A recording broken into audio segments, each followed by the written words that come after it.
mettre son suicide à plus tard. Non, mais il faut le dire très franchement, dès le début, l'idée d'aller se suicider en se noyant lui faisait très peur parce qu'il ne savait pas nager. Il est revenu à la maison, et pendant des mois, il s'était plongé dans la lecture de l'Évangile, et petit à petit, il est entré en osmose, en symbiose avec Jésus-Christ. Et quand il a vu que Jésus faisait des miracles, il multiplie les pains, il marche sur l'eau, des fois il transforme l'eau en vin pour boire un coup avec les copains. Et il s'est dit, eh ben tiens, moi aussi je vais lui demander un miracle, peut-être qu'il peut m'aider. Il a ouvert l'Évangile sur un dessin, une gravure de Jésus-Christ. Il l'a regardé dans les yeux, il lui a fait, oh Jésus, oh Sidna Issa. Sidna Issa, c'est le nom de Jésus en arabe. Hein? En fait, c'est le vrai nom. Hein? Ben oui, bien sûr.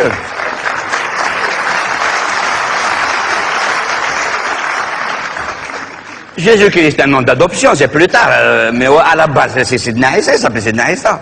Il vient de chez nous, c'est un homme du Sud. Hein.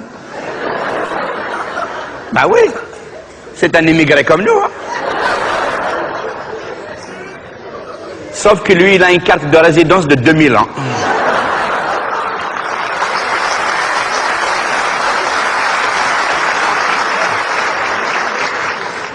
Avec possibilité de renouvellement éternel. Et nous, pour gratter un an, il faut que tu laisses ta mère en otage à la préfecture. Voilà.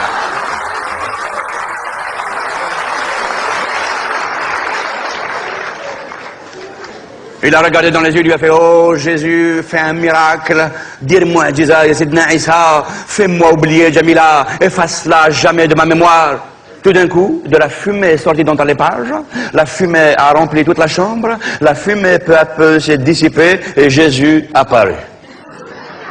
Oh, pardon. Jésus a regardé Arezki et il s'est avancé vers lui.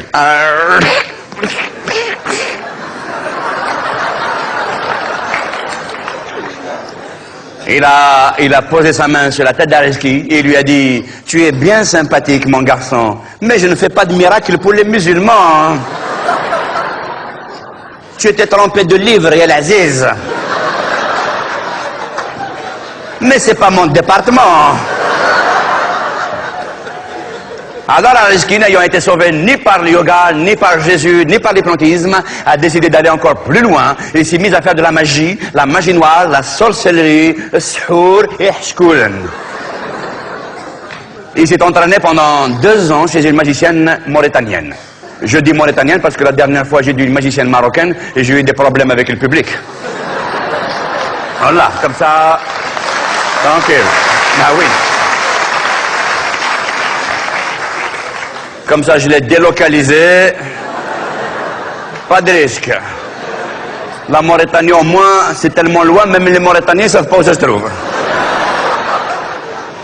Alors donc, pendant 2 ans, la magicienne mauritanienne lui avait appris tous les plus grands tours de magie. Et en plus de cela, il s'était mis en relation avec tous les plus grands sorciers du monde qui lui envoyaient toutes les formules, les concoctions et les potions magiques. Et toutes les nuits dans la cité, on entendait Arezki hurler au loup. Et on l'entendait faire des séances de vaudou, du vaudou africain, brésilien, haïtien. Il faisait du macumba. Humbala, humbala, humba, humba, hulala. Le melek. Ha ha, humbala, humba, humba, hulala. Ha ha, humbala, humba, humba, hulala. Ha la la la, humbala, humba, humba, hulala. Ha ha, humbala, humba, humba, hulala. Shlawish, shlawish, humbala. Shlawish, shlawish, shlawish, humbala, le melek.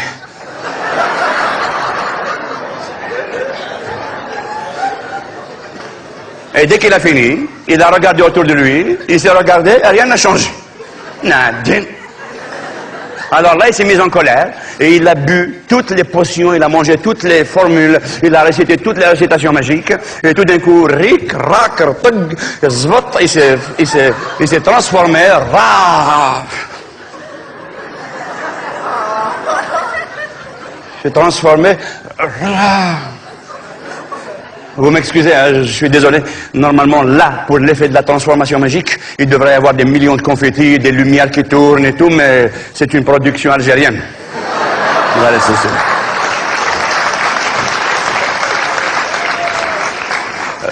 3 confettis.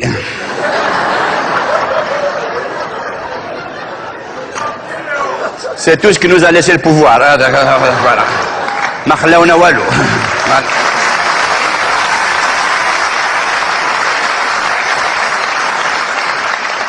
Et même ça, ils m'ont dit, tu la ramènes après quand tu reviens. Hein? Tu vas pas laisser les Français en profiter. Hein? Alors donc imaginez qu'il y a des millions de confettis, des lumières qui tournent, et donc tout d'un coup, Aris qui s'est transformé, il s'est transformé en chien. Il a fait un petit tour dans le quartier pour vérifier la topographie des lieux. Après il s'est regardé et la transformation lui a plu. Surtout ce qu'il a aimé, c'est l'antenne parabolique là-dedans. Et il s'est dit, eh ben tiens, ça va être mieux pour moi maintenant. Surtout que chez nous en Algérie, la vie de chien vaut mieux que celle d'un être humain. Et en plus de cela, comme ça maintenant, je peux m'approcher de Jamila sans que son papa il s'en rende compte, puisqu'il ne me connaît pas en tant que chien. Alors il est toujours là, du matin jusqu'au soir, et il guette la sortie de Jamila au balcon, avec tous les Roméos. Et lui, c'est un Roméo. Et à chaque fois que Jamila descend de chez elle, Areski lui court derrière et il se colle à ses jambes. Jamila, au début, elle l'aimait bien. Alors elle le caressait ici, et dès qu'elle le caresse, Areski... Encore. Dagir, ici, dagir. Il était tout le temps derrière elle, et au bout d'un moment, Jamila n'en pouvait plus. Oh, qu'est-ce qu'il est collant! Qu'est-ce qu'il est chien, ce chiant! Chalfam Tadel Kulb. Un jour, il lui a fait, allez, dégage!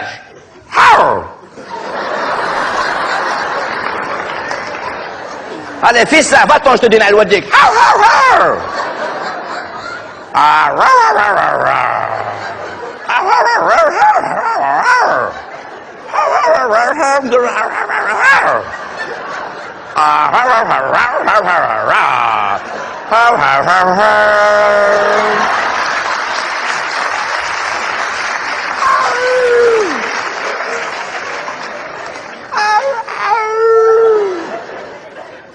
Jamila, elle a attrapé un bâton et raf!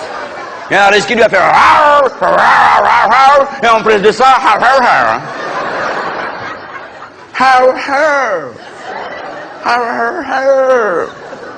ce qui en chien algérien veut dire je t'aime, Yadjdek.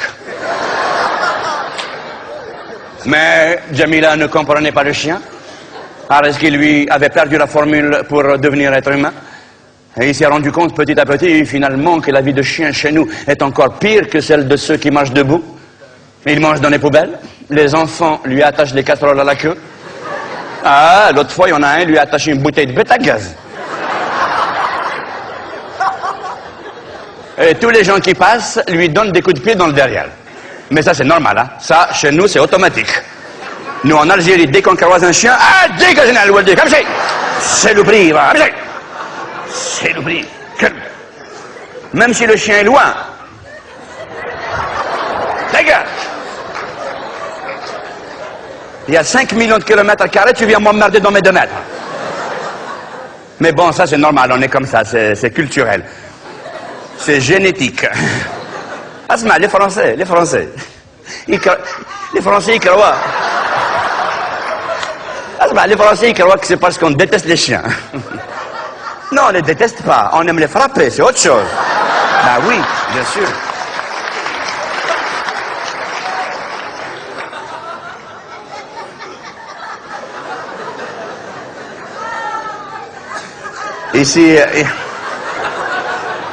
Ici en France, ça nous manque, hein.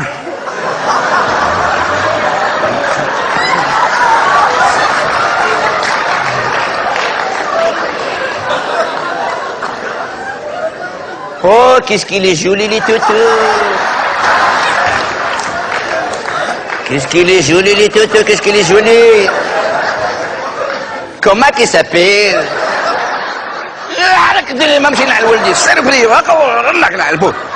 C'est le prix.